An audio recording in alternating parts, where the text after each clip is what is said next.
feel like I went one whole day without getting stabbed. It's, it's those days that give me hope.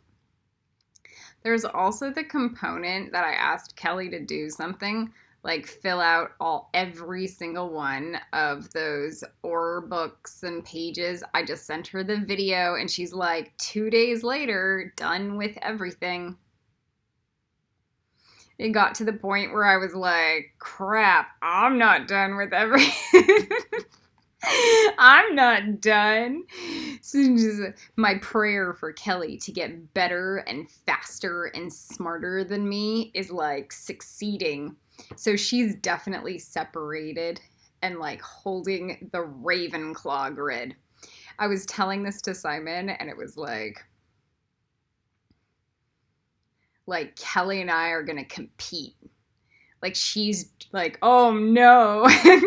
Holly Wren has to do 10 times faster, better, smarter work because Kelly is now competition. Instead of me lifting her up and like having to carry her, now she's competing with me, and that's a good sign. That's where we know it's like we're in business, because if Kelly and I are competing, it's not. Once you're over Hufflepuff, all competition is just service. So it's all good fun, and I'm like, oh, I got to do more, I got to do better, I got to do faster, because like kids' lives are at stake. And it's like if I, the competition is this. This is the baseline competition. Who can get the dragons to love them more?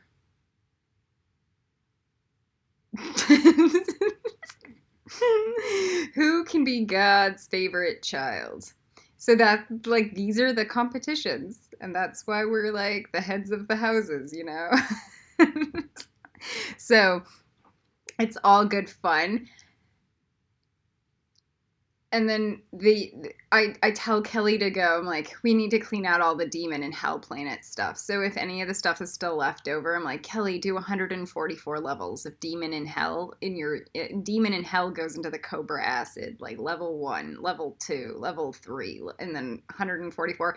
Within like 5 minutes, she's like, done. And I'm like, I'm only on level 27.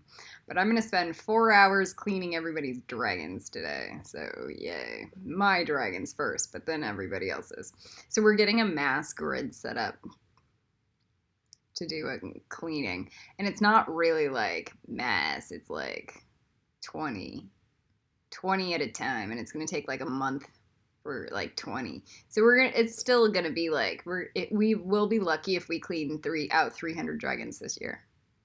So Kelly's like, yeah, I'm done with the order pages with my 5 dragons. I'm like, yeah, I gotta give you another 5. There you go. She's like, I'm done with, this and this and this. And here's more work. So I have a list of like at least 100 to 200 people and dragons. And I want to cry because it's like nothing. It's nothing. But it's the beginning of Gryffindor and Ravenclaw.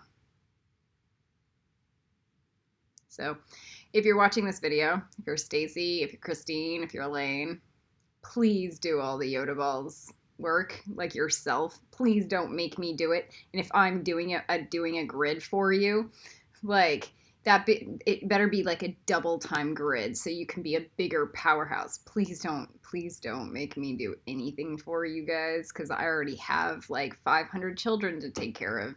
And so do you guys. You should be having 50 children on your list to take care of. So there's that. You guys are my rock stars and my rocks. So the better, the more work you guys get done. Like, we're up and running. So I'm also working with Owen, and like, so I'm spending 4 hours a day doing dragon cleaning and elemental grid setting for the dragon egg that comes at the end of the year. So like, so my body is like 4 hours of workout with my brain. Like, it's crazy. And then there's the 4 hours of yoga balls and now 4 hours of video. And then if I can fit in an hour to send Stacy some links, then that's what I get, so. So we're like, up and running full time. We're starting with chapter 7, which is maneuvering. I feel like this is legit, maneuvering. Visualize your narrative.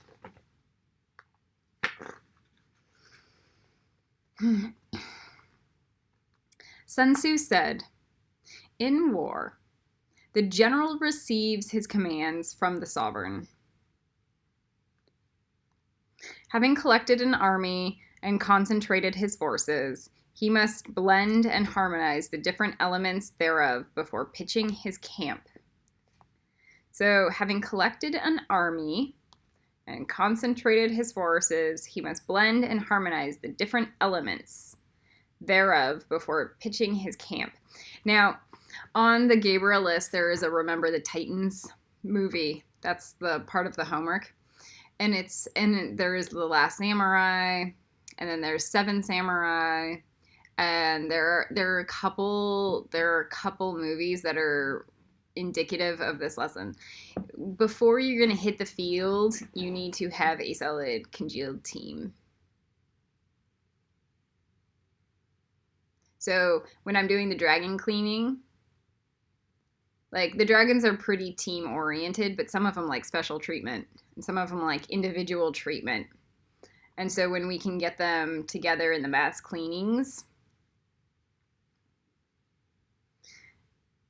it starts to build the team frame and harmonize everything and everybody. Because the dragons have severe personalities, just like people. And like, just think of Caesar Milan in The Dog Whisperer working with 30 to 5,000 different dogs. So that's what we're doing with the dragons. Now, the dragons have a lot more intelligence just than baseline humans, so it's easier, but it's still like work. They have a lot of, so it's weird. Wealth, power, pride. Men's motivations.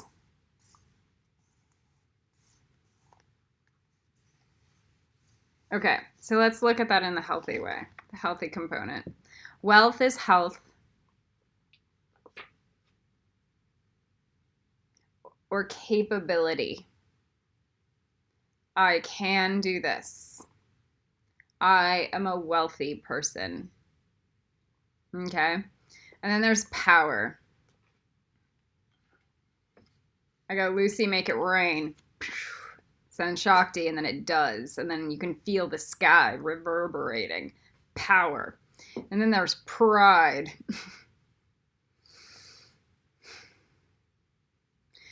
Honor. So these are the healthy components of those motivations. So pride is like having a sustainable position on the tree of life that's like, I'm of service to God.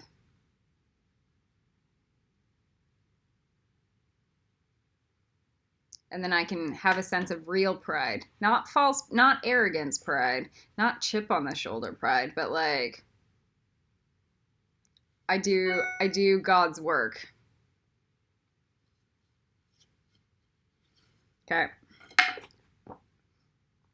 After that comes tactical maneuvering, than which there is nothing more difficult.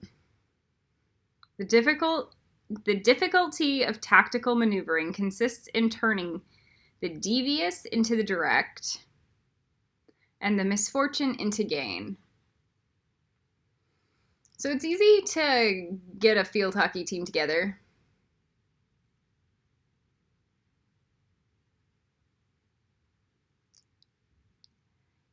When we started doing field hockey, we would start in the summer, and we would do like an actual camp before the season began.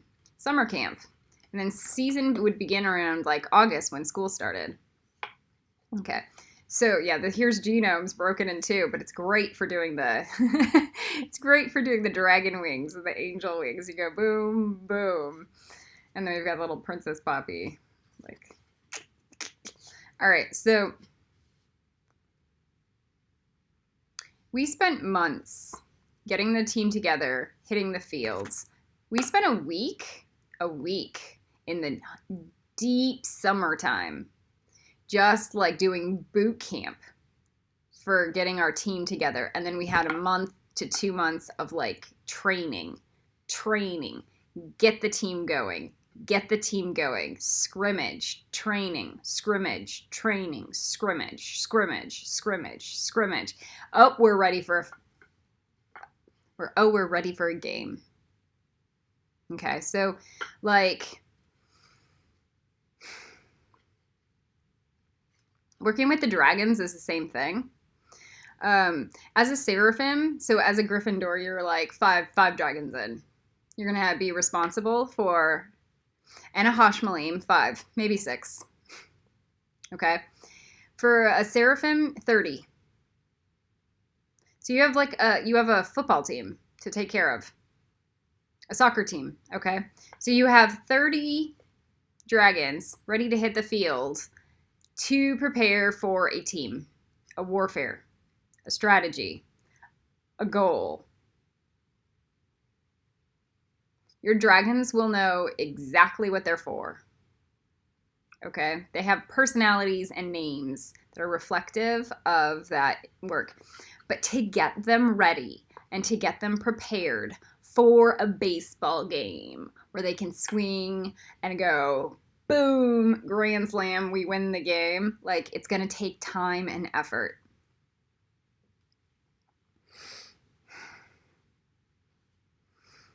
Thus, to take a long and circuitous route, I don't know how to pronounce that, circuitous route, after enticing the enemy out of the way, and though starting after him, to contrive to reach the goal before him, shows knowledge of artifice of deviation.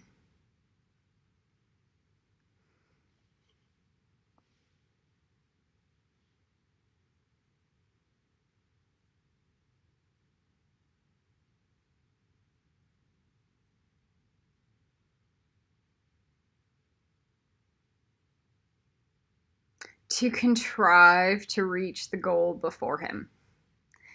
Is that just fancy lettering to get to the finish line first? Like, shows knowledge of the artifice of deviation. So we are running against the clock. So there are a number on the planet. This is what we're battling. We're battling almost 8 billion muggles with attachments and needs, with levels of brain that is muggle. It's simple and it gets afraid, and it will shoot you just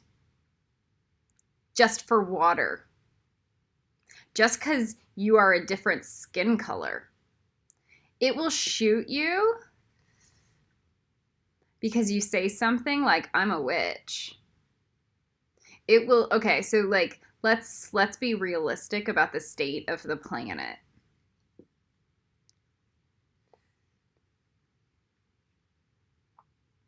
$8 billion people that have very little understanding of life and humanities. They will slaughter whales. They will pollute the ocean. So we're battling a timeline of how much power we're going to need to clean up the planet. We're battling a timeline of what it's going to take to clean up the planet against a bunch of dumb fuck muggles that will cut down your trees when you need those trees to be growing instead. And everybody thinks they're entitled to cutting down trees. They think they're entitled to dumping in the ocean. They think they're entitled to this. They're entitled to that. And then they blame Monsanto, but they don't do anything to change their own lifestyles. Okay, so we're battling 8 billion zombies.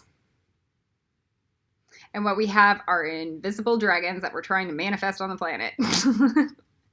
And our own intelligences, and our psychic bodies, and our connection to God, and our wands, and this, and that.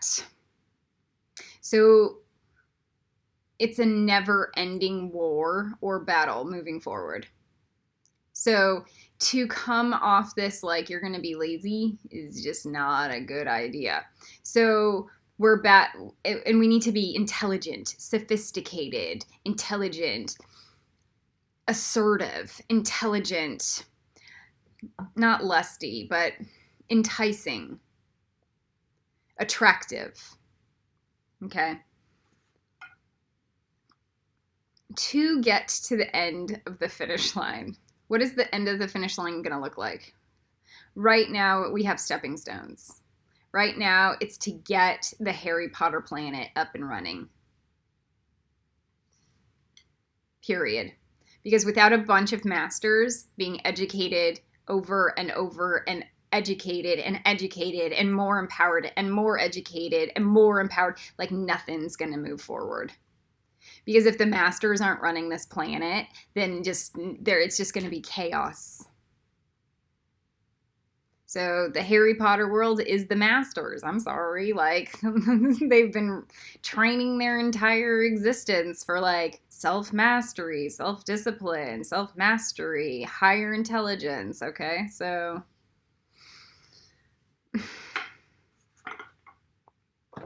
why would I take Hollywood out? Well, because they're just bleeding narcissists. Silicon Valley, same thing. I haven't seen anything masterful from any of them, to be honest. I haven't even seen any of them be able to have one conversation with me. Not one, about anything. So,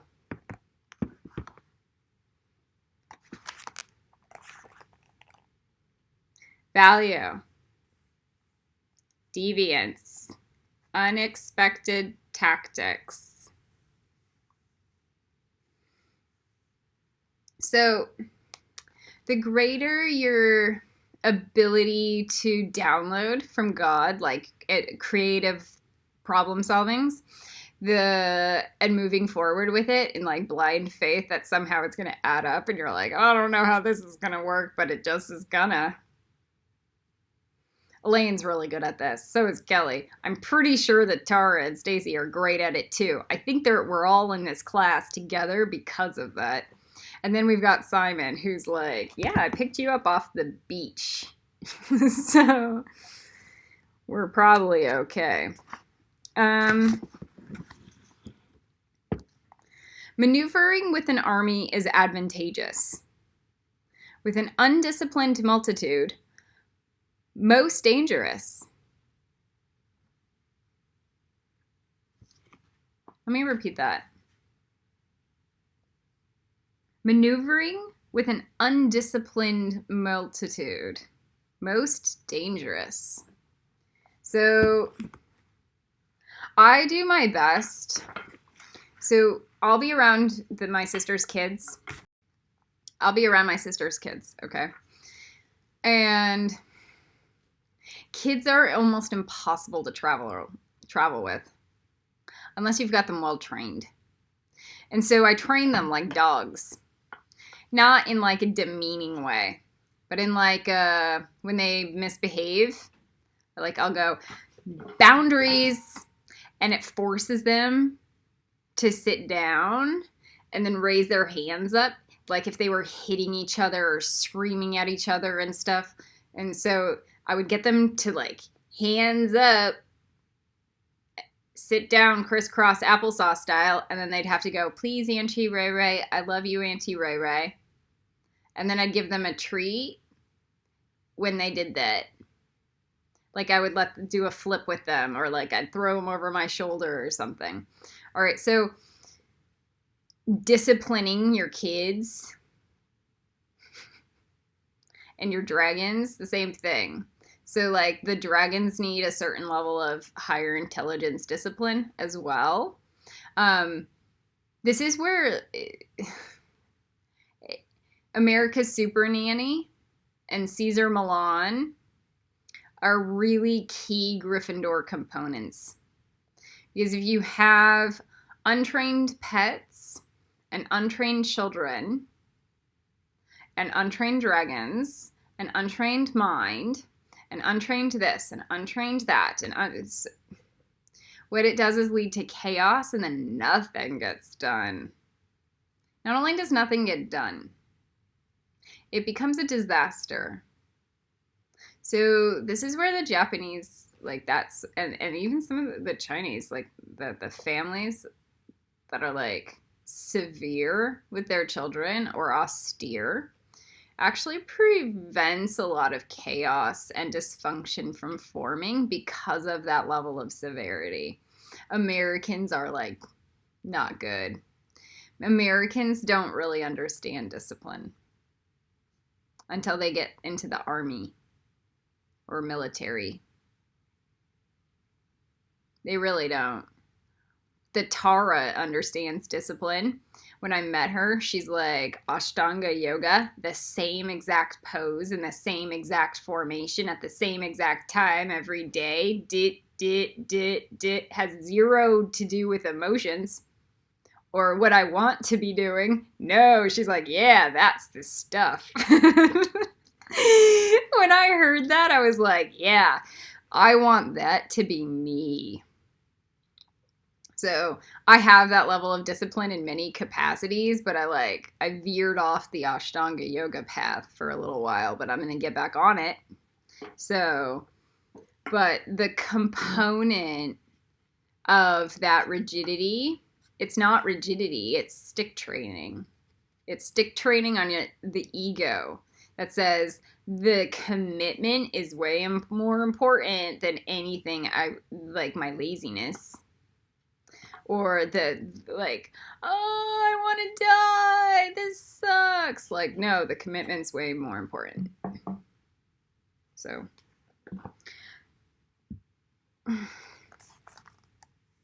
disorganized, uncoordinated, undisciplined, doomed team. So this is where the books come into play with the Rainbow Bridge books. And like if you can go ahead and buy 1,000,000 or like 1,000 of the recycled books and they just don't have the color, but eventually you'll wrap them in the right color. And the system of books is to be a global system, because it's simple and organized. And it perpetuates the magic.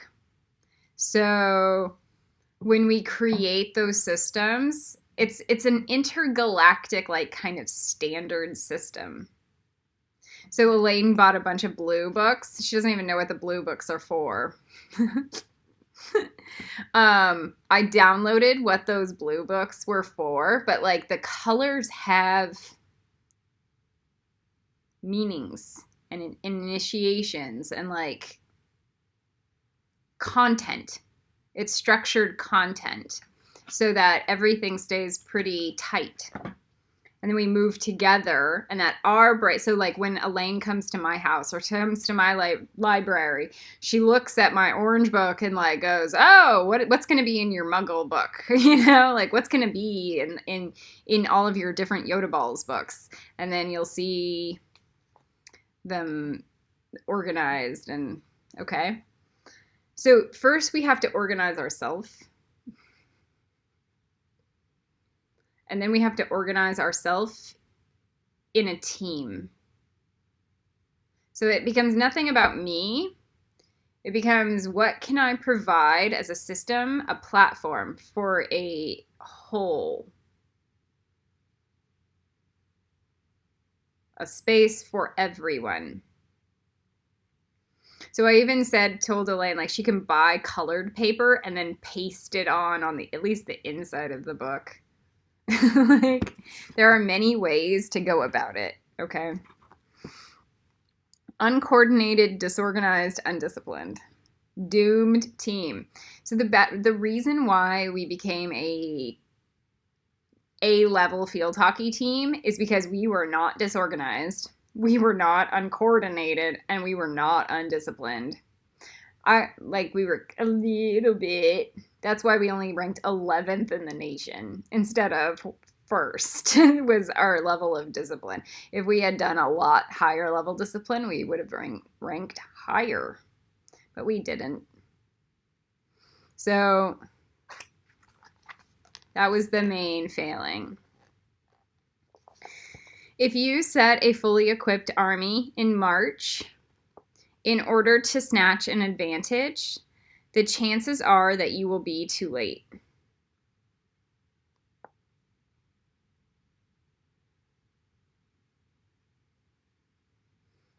Let's do that again. If you set a fully equipped army in March in order to snatch an advantage, the chances are that you will be too late.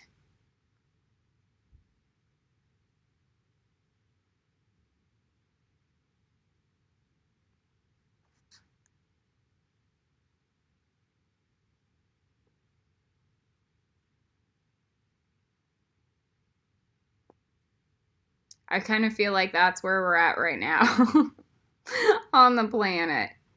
Is that even if all of us are like waking up and then start moving forward, we're already doomed. So we're going to have to figure out from that space. Okay. On the other hand, to detach a flying column for the purpose involves the sacrifice of its baggage and stores.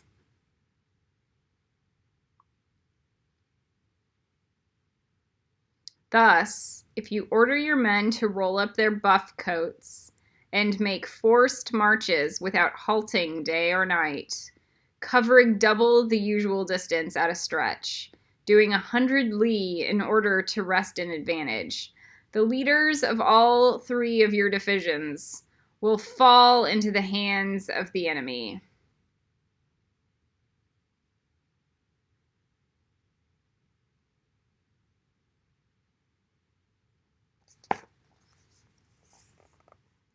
Useful, agile, well-rested. Burdened, tired, heavy baggage.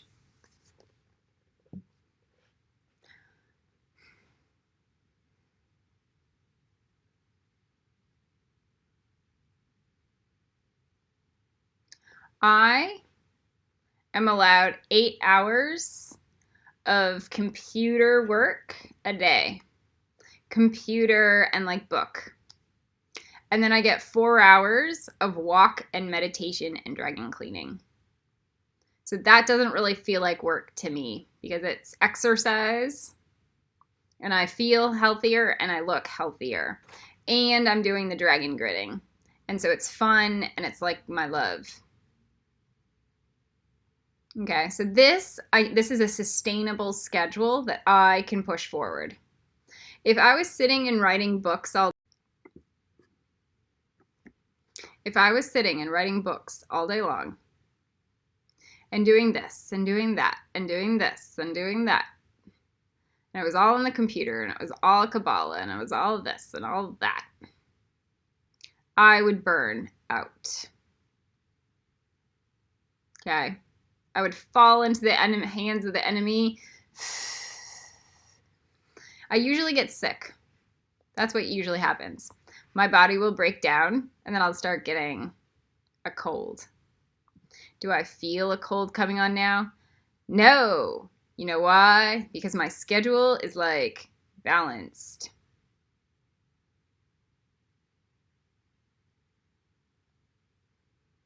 So I try to give it where it's like 2 hours a day of either like a class and a meditation or class work and a meditation on top of your like other life so that you can come to the table prepared. But do it where you're digestible.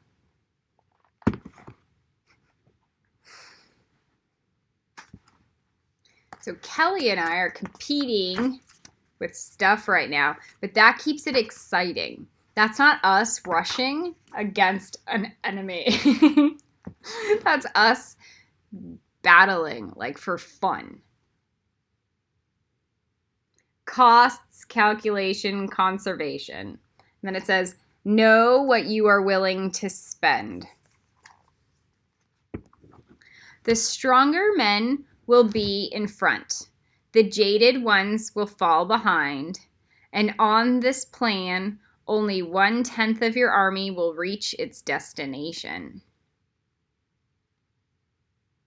If you march 50 li in order to outmaneuver the enemy, you will lose the leader of your first division, and only half of your force will reach the goal. If you march 30 li with the same object, 2/3 of your army will arrive. So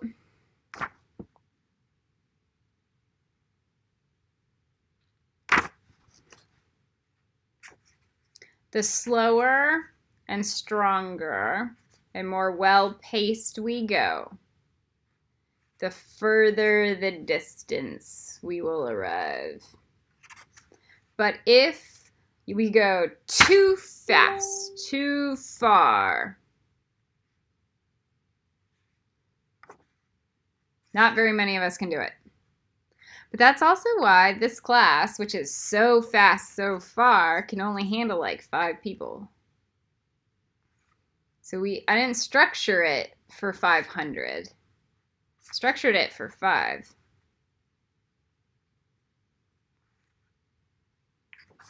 Because we needed 5 people that are like psychos. We're all psychos, and it's good. So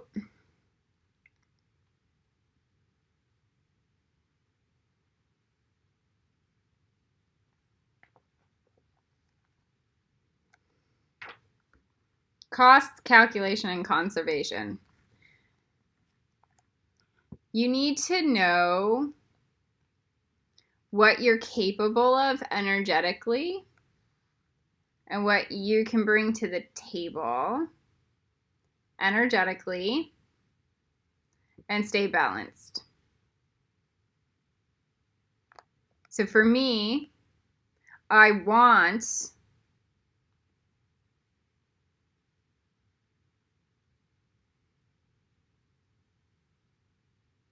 to be able to take 5 classes or like 5 ballet classes a week and do 5 circus classes, okay? But by day 4, I can't even pull myself up in circus because all of my muscles are disappeared. So it really should be 1 class of ballet and 1 class of circus a week.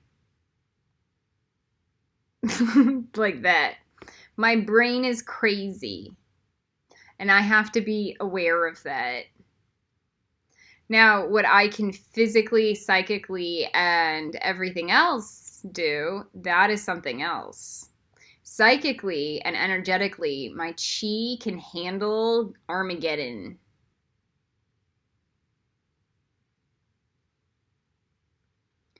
But my physical body is not as strong. So, and my brain can handle a lot of data processing.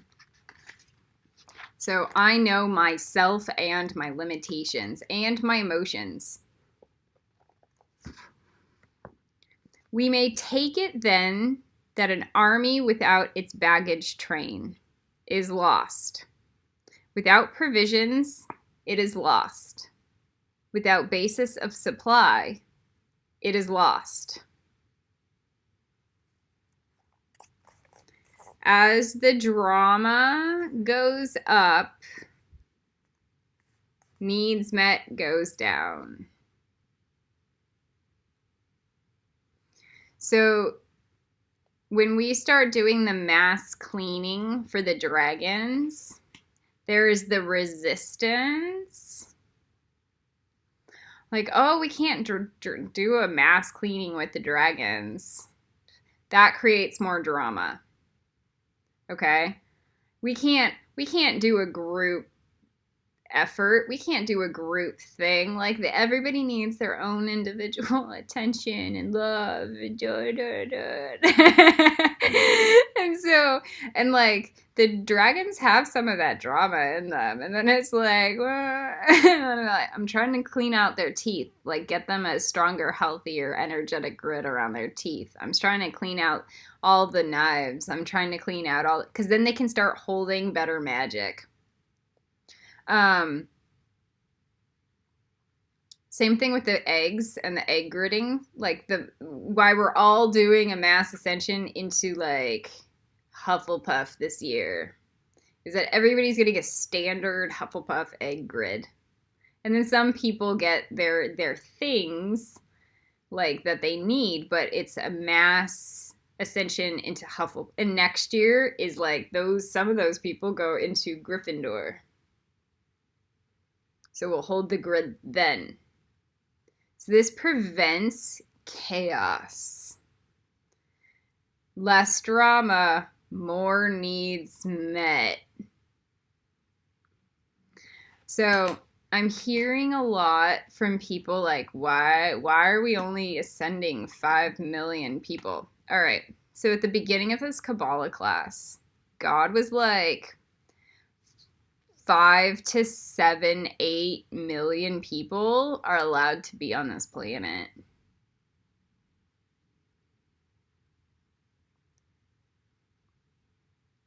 So it's the same people. It's the same exact group. These people were already chosen and been doing work.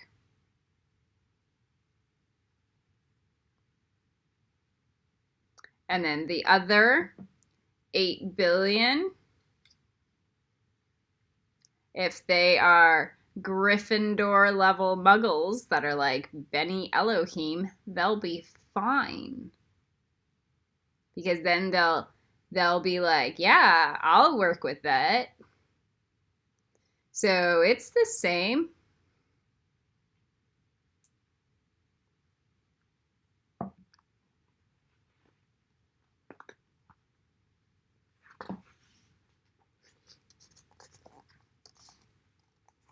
Heated, local guides ignored.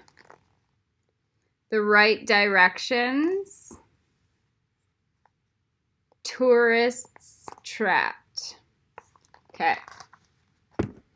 We cannot enter into alliance until we are acquainted with the designs of our neighbors. We are not fit to lead an army on the march unless we are familiar with the face of the country, its mountains and forests, its pitfalls and precipices, its marshes and swamps. So usually, in general, we'll hire scouts and strategists to go get the lay of the land. And this is in Redcliffe. Okay, that was part of the mandatory movie homework that none of you probably watched yet. But in Redcliffe, you'll see this is part of the art of war. Like, you need to know the proper lay of the land if you're going to go to war. So I'll hear in the astral planes, I'm going to sue you for this, and I'm this, and then you're going to be arrested. Like, nobody actually has any information. There's nothing that's solid. There's nothing that's grounded. There's nothing that's like of substantial value. And just the time and energy they spend doing that instead of reconnaissance, enlightened research, it's all reactive drama and it's chaos. And it just blows and wastes all the energy. So if you're going to go to war, you better have something of substance.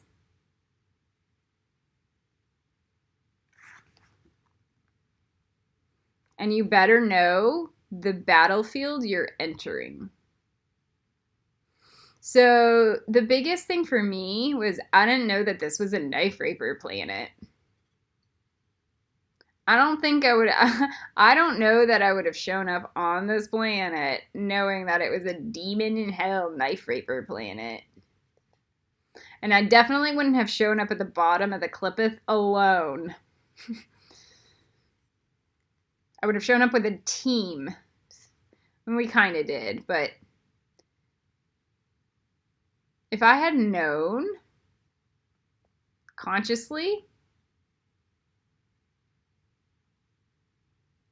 if I had known that Star was trying to rule the underworld, I would have done a lot of attack on that before ever entering. So I went in like a psycho scout by myself to find out what was going on.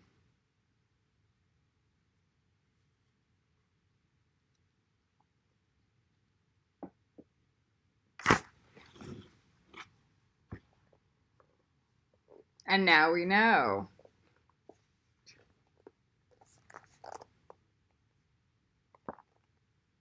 Competitive edge. Natural resources. I like to watch a lot of documentaries also. A lot. Because I get a cross-reference of knowledge and power over everything. Because I see what's going on the planet. Home field advantage. We shall be unable to turn natural advantage to account unless we make use of local guides.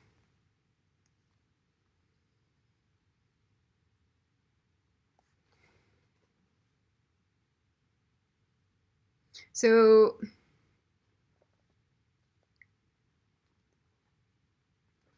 I like to think of it like this. Be a chameleon and you begin to adapt to your environment and become one with your natural surroundings.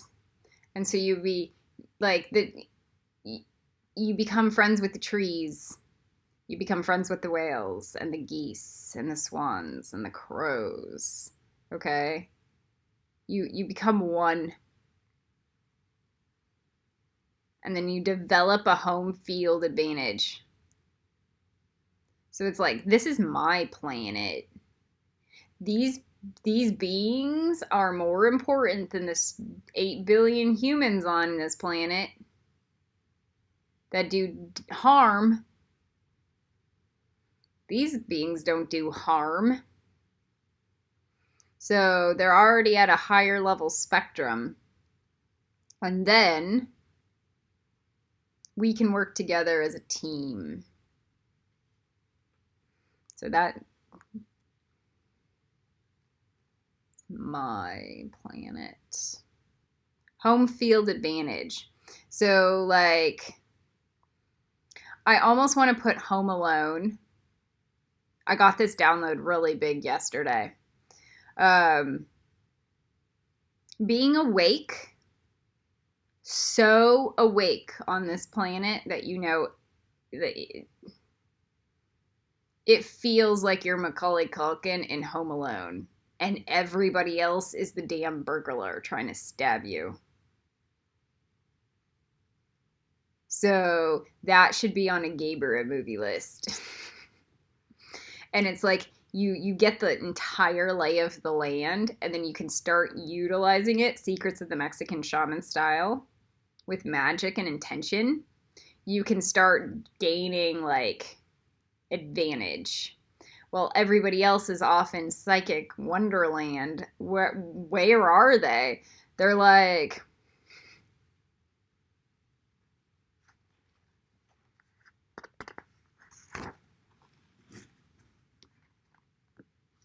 there's going to be 5 million of us that are masters. 5 million. Not by the end of the year, by the end of like the decade. 5 million against 8 billion people.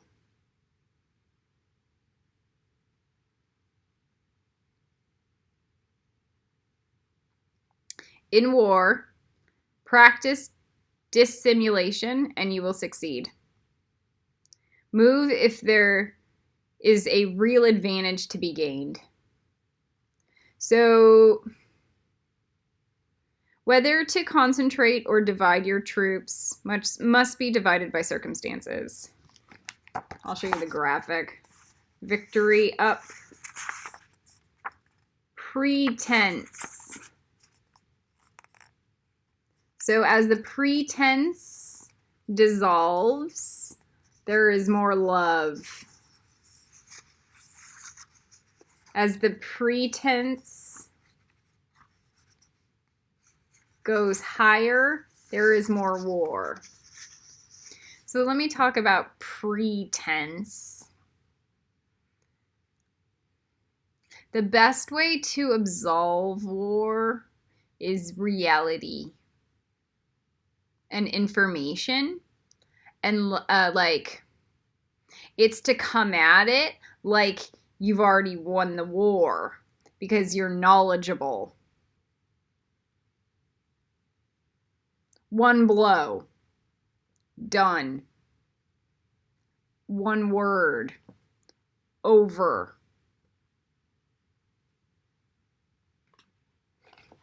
The pretense is like, oh, how's the weather today? I really like you. I really like that hair. Oh my God. Like that peacock turquoisey skirt you're wearing looks fabulous on you. And then there's the shadow slithering back into that where she goes, knife rape from the underworld. Okay, so that's like, it's all that crazy shadow world stuff that's like passive aggressive. And they go, oh my God, I'm so love and light. I'm like the world's best yogi. Da da da da da.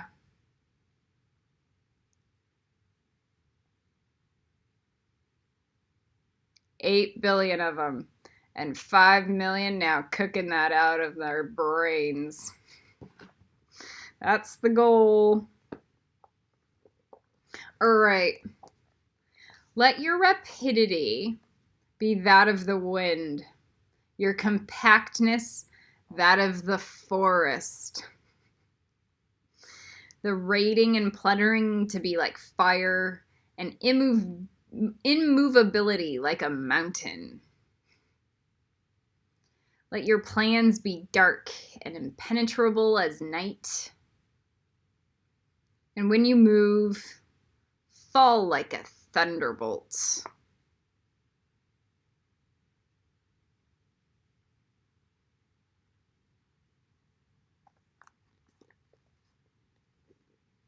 Turning that genome on.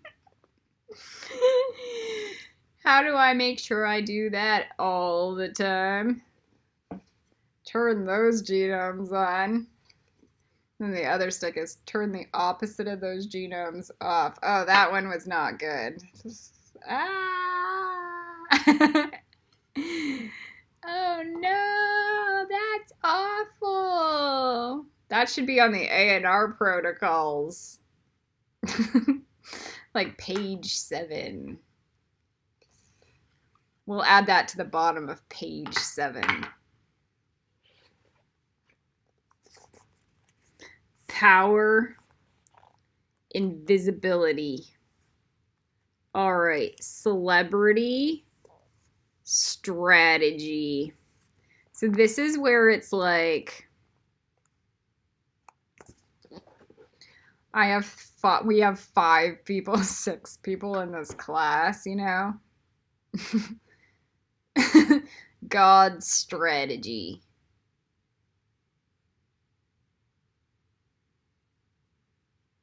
We don't need a bunch of people in this class. We don't need, you know what we need? Effectiveness.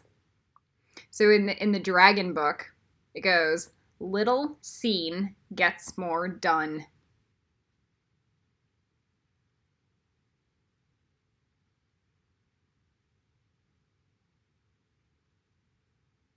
don't care if 8 billion muggles think I'm a schizo.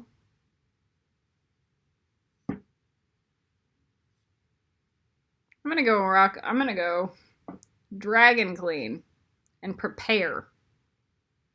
What else am I gonna do?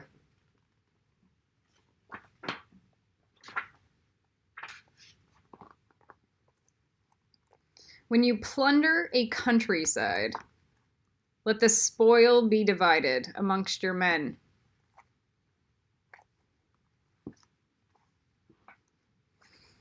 When you capture new territory, cut it up into allotments for the benefit of the soldiery. Generosity, respect, loyalty.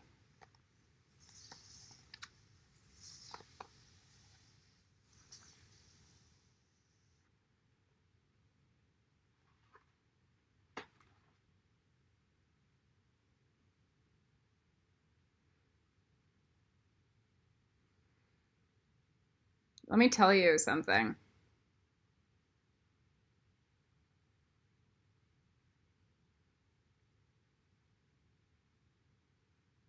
Star gave me a fair amount.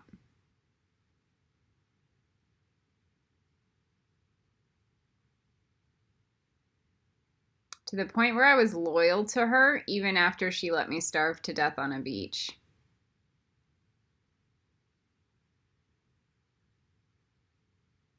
And get tortured for 10 years. All right? When you give, you engender that kind of loyalty to good people. It's better when you don't abuse it. It's much better when you don't.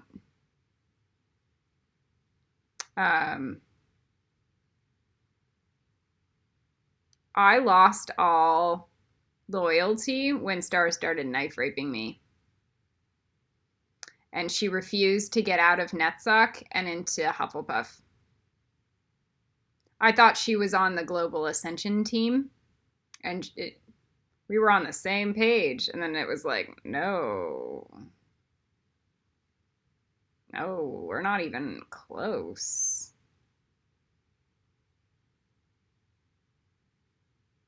Like, did you not get the memo that the Ascension was this year?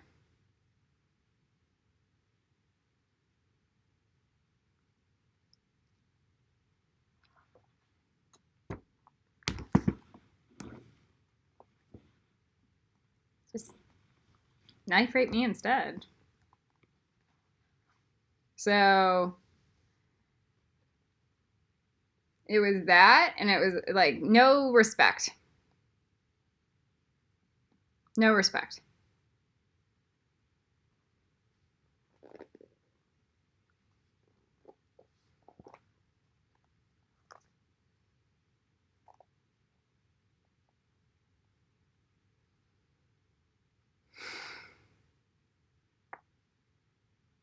Ponder and deliberate before you make a move. So let me teach you about that component. In the dragon book, it says, submit to the dragons. You are not the queen of the dragons. You are a daughter or a son of the dragons. So the biggest thing is that you submit yourself in humility, that you're going to be of service to the dragons. So that you're not calculating that you own the dragons. Like a dragon queen.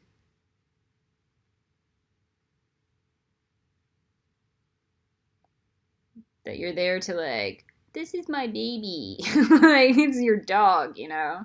Or your cat. You're of service and of value. And the dragon's like more knowledgeable, more psychic, more everything. Better karma. Cleaner.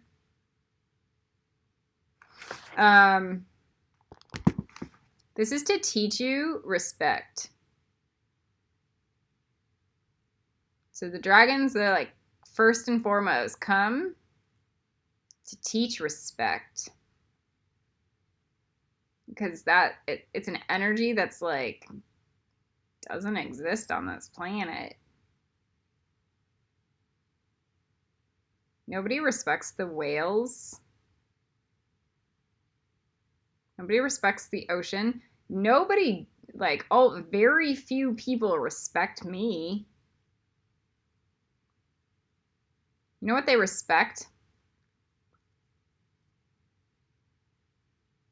They don't even respect that.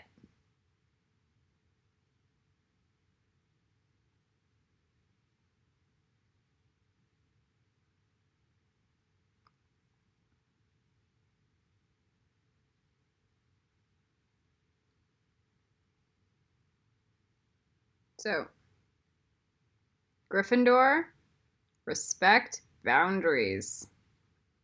The higher you can respect your own boundaries, the higher you can respect, like, the people you love's boundaries.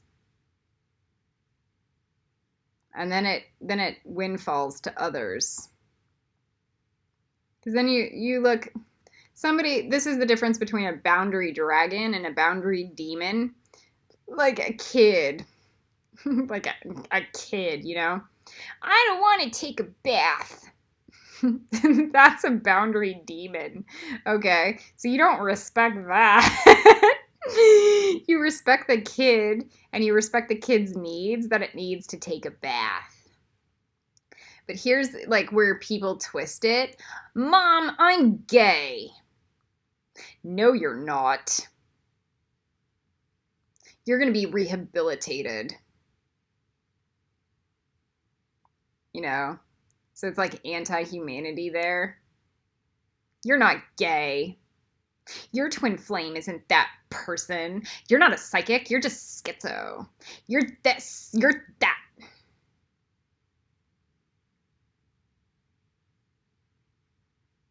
Just pure violence. Pure, like, right? So, like, that's zero respect. So, your name isn't Cully Wren.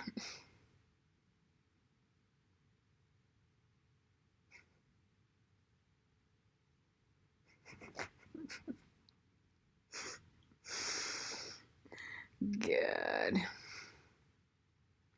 He will conquer who has learnt the artifice of deviation. Such is the art of maneuvering.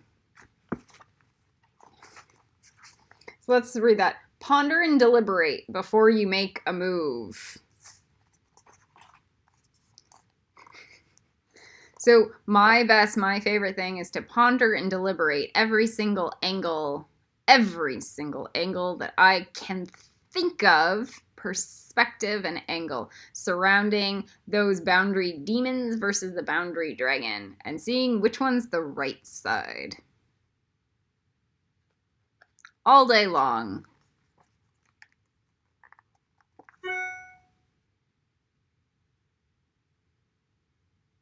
Changes in plans. Changes in circumstances. And then it says brilliant maneuvers.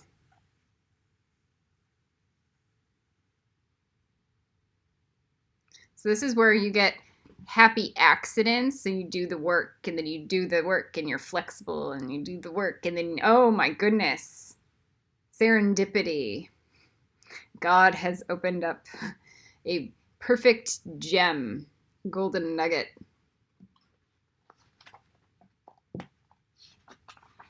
All right, let's see how many more pages left. Yeah, we've got about 4 more pages. The Book of Army Management says, on the battlefield, the spoken word does not carry far enough. Hence the institution of gongs and drums. Nor can ordinary objects be seen clearly enough. Hence the institution of banners and flags. Gongs and drums, banners and flags are means whereby the ears and eyes of the host may be focused on one particular point. So amidst the chaos of warfare, icons are everything. So I was saying something very clearly about the demon and hell planet level 3 that we were on, and the one that I had ascended before, or was part of that, was a demon and hell planet level 2. We didn't have the levels of icons that we have this time. We didn't have Hermione Granger. We didn't have Rey. We didn't have Yoda. So we didn't have things to focus on.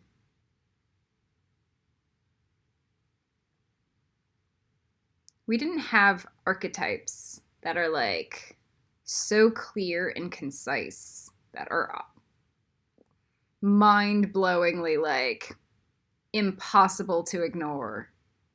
We didn't have it. Obvious.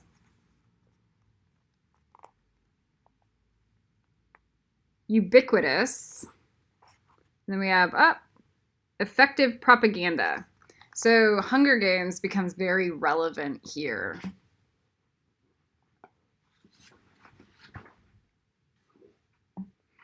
Because they used her as a token. That's that kind of icon focus point are the gongs and the drums, all right? There are other key focal points, but like right now we're like getting Harry Potter Land up and running and then fighting a matrix system at the same time. The host forming a single united body. It is impossible either for the brave to advance alone or for the cowardly to retreat alone. This is the art of handling large masses of men.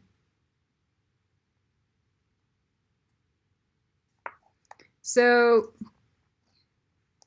we need to get the brave and the cowardly to move in one direction. So alignment, goals, ability to move forward. Steve Jobs was excellent at figuring out how to get everybody to buy his stuff. The brave was like nothing, right? It was the cowardly people.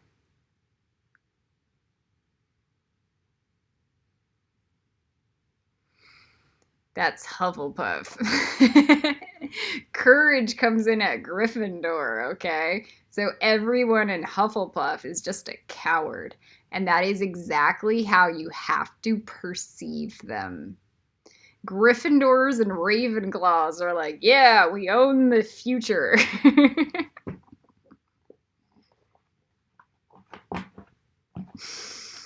Oh, God. In night fighting, then, make use of signal fires and drums, and in fighting by day, flags and banners, as a means of influencing the ears and the eyes of your army. So, do the thing. On the field hockey field, it was our uniforms. And how the things in our hair and the way our socks rolled over, we looked tight. It was what we wrapped around our sticks. Okay, so like we had our own punch. Period. Mine is queen. All right, so like there are things that you use. Christina Christen quickly does a video and she sticks a unicorn thing on her forehead, and that's her flag and her banner. Don't think I don't notice or see those things, you know? So ours are our dragons. That's going to be a big point in the future. A whole army may be robbed of its spirit, and a commander-in-chief may be robbed of his presence of mind.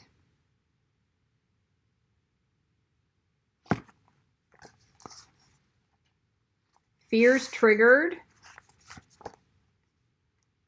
Noises made. Bump in the night.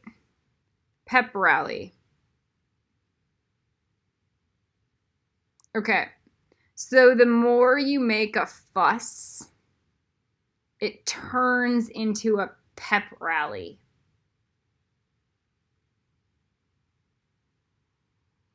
So you gotta bang the drum. You gotta make them laugh. You gotta make them scream and yell. You've gotta do the Braveheart thing. You've gotta get them going. You've got to get their blood moving, because then it turns into passion instead of we're all gonna die. Like, you've got to get them boom, boom, boom, boom, ready for war. If you have a lot of competitive sports backgrounds, you're solid. Like, you know exactly what it feels like to be up against a titanium team that is gonna demolish you. And you know how to turn that around, because you probably have. And you know what it takes to be the titanium team. If you are lacking severe competitive sports background, you're at a very large disadvantage in Gryffindor. It doesn't mean that you can't play, but like... Now a soldier's spirit is keenest in the morning. By noonday, it has begun to flag, and in the evening, his mind is bent only on returning to camp. A clever general, therefore, avoids an army when its spirit is keen, but attacks when it is sluggish and inclined to return. This is the art of studying moods.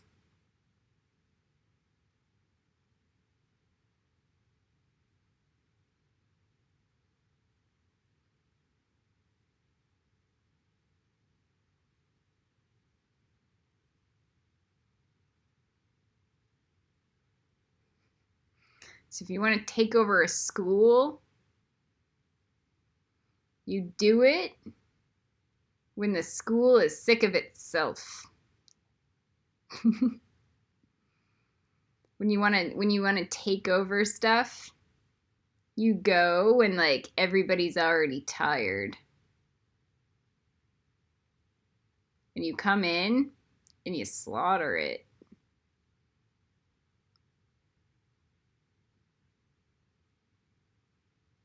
Exhausted, overworked, disengaged. They're all disengaged. That's why they're barely ascendable.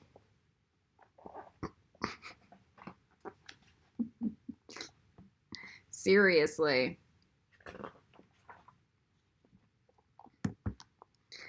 Disciplined and calm. To await the appearance... No, I'm sorry. Disciplined and calm.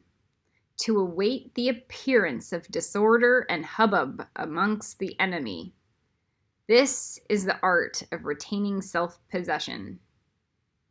So when you stay disciplined and calm, and your enemy goes insane, this is where things do really well. This is why we spend as much time as we can in Hufflepuff to develop mind control and gain a sense of authority over our reality and our body. And then we go into Gryffindor, or into Gaebera, and then we develop and we see everything, and it's reactive, and oh my god this, and oh my god that, and and we have to start developing mechanisms of self-protection that we didn't even know we needed, because those initiations hadn't been lit yet.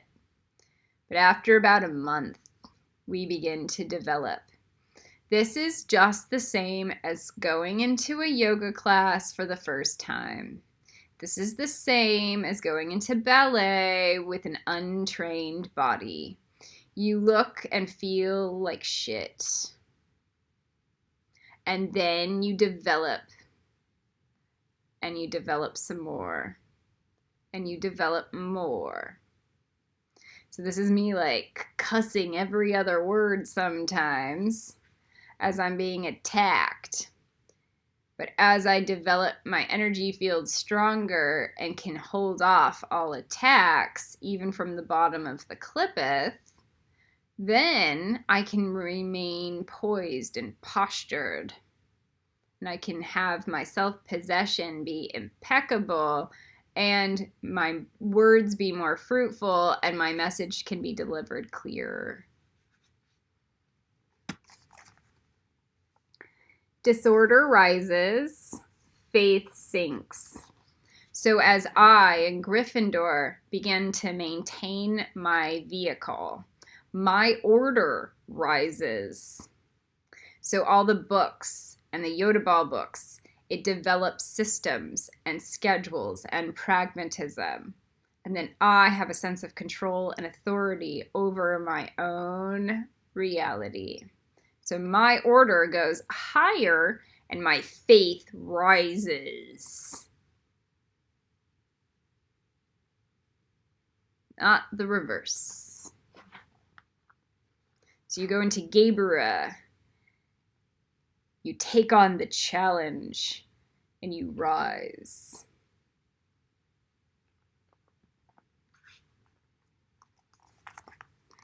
Death by internal combustion.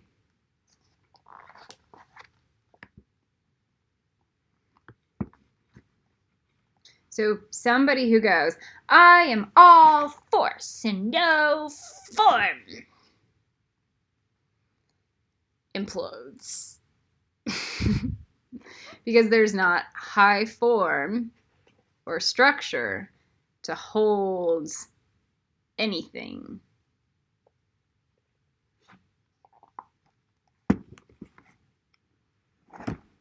It's how I know that Star doesn't know anything at all about Kabbalah. Zero, in fact. Because it's baseline Gaebera. It's also baseline Hode.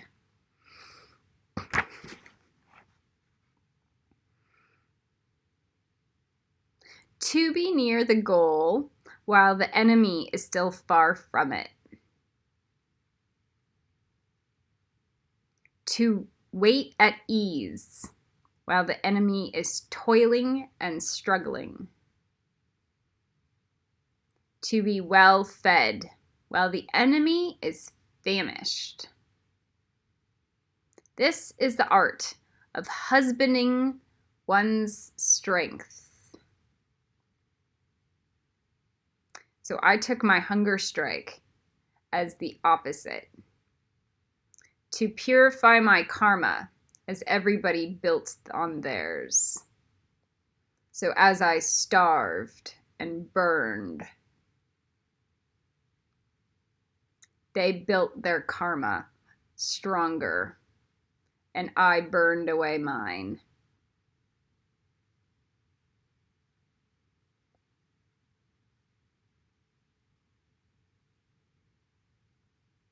as I gained strength and neuroplasticity and higher initiations from the God form, they got fat and lazy.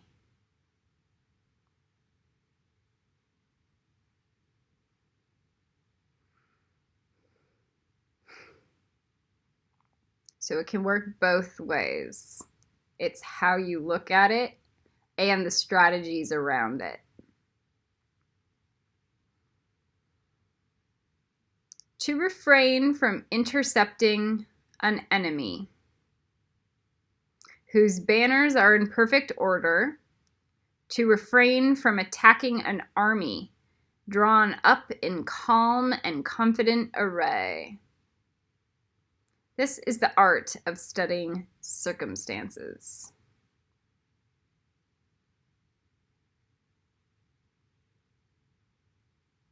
If you can capture or take down a prized army,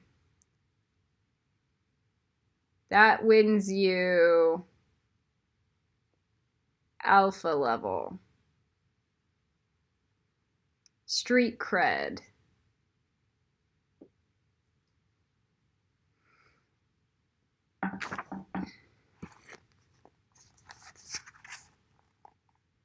cunning, patience, timing in the market.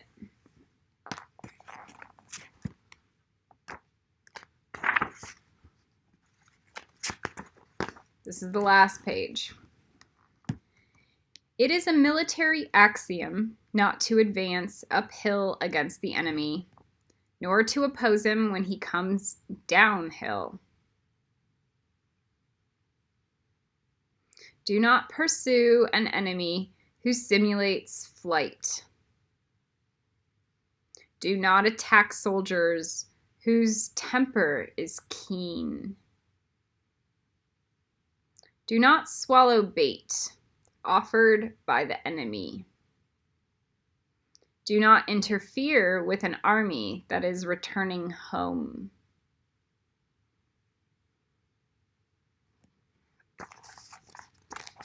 Quick victories, easy wins, moral boosters. Okay, let me teach you something about competition in the market. It's really easy to read everything in reality. Reality, what's going on with people in the bottom of the clippeth. They're all up in Wonderland. And you see exactly what's going on with them in reality, where there's no room for deception or lies. You see people for who they actually are, instead of who they think they are or who they want you to see them as.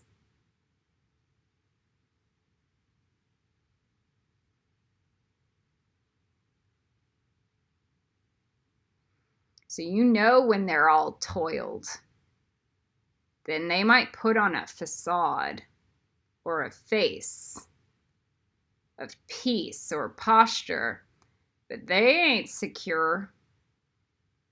They're nothing. They're terrified. So, no, like when you're in the bottom of the clippeth, all is revealed. When you live in Wonderland,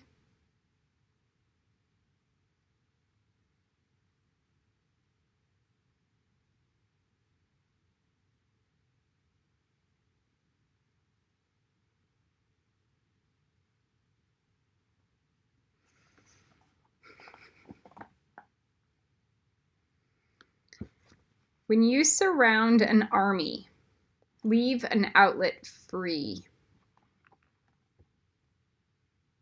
Do not press a desperate foe too hard. Such is the art of warfare.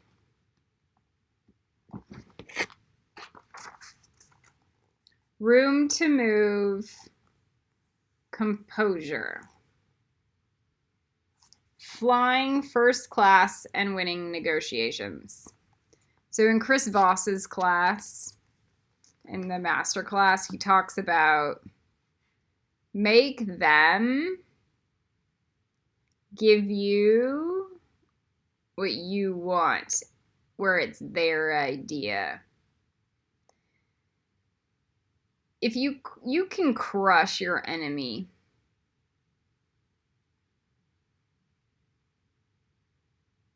you can just slaughter them, crush them.